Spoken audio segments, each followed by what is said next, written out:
Good morning. It's time for the Blue Hour by Carrot Schools video of the day. It's Friday, March 3rd. It's the first Friday of Lent.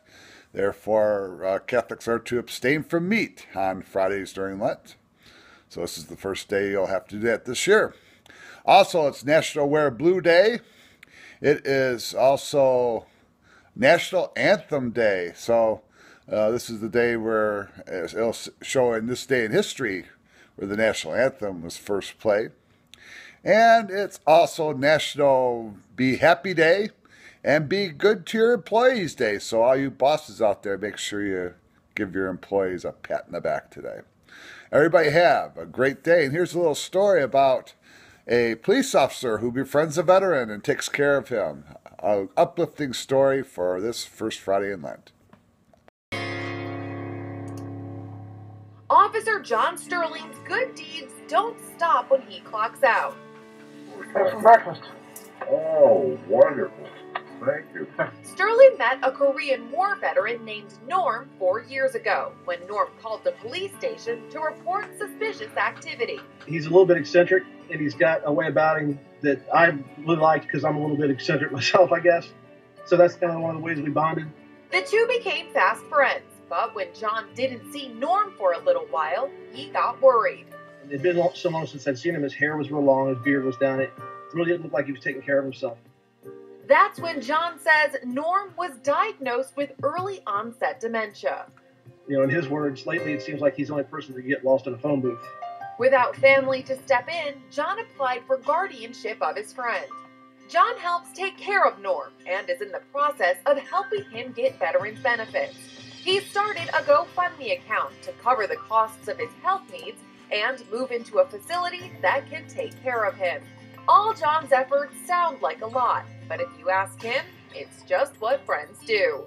Or in fact, March 3rd. In 1791, Congress passed America's first tax law, levying duty on distilled spirits, among other items. It wasn't until this day in 1931 that the U.S. Senate made the Star-Spangled Banner the national anthem. It was written in 1814 by Francis Scott Key during the War of 1812. In 2002, Swiss voters opted to join the United Nations, abandoning more than 200 years of formal neutrality. And on this day in 1887, Anne Sullivan began tutoring Helen Keller. Helen was deaf and blind with no means of communication. Through touch, Anne taught Helen the meaning of language. Helen went on to higher education, and Sullivan's first lessons became the blueprint for teaching the deaf and blind. And that's this day in history. This is Franciscan Media's Saint of the Day for March 3rd. Today we celebrate St. Catherine Drexel. Young heiress gives up family fortune to enter convent. That could have been the top story on the nightly TV news if television had been around in 1889.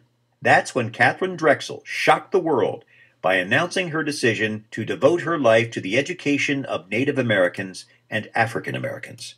The daughter of a Philadelphia banker, Kate Drexel knew luxury and privilege as a young girl, but her father and stepmother did not shield her from reality. They shared their wealth with the poor and welcomed them into their home on a regular basis. Those experiences, along with her reading, moved her deeply.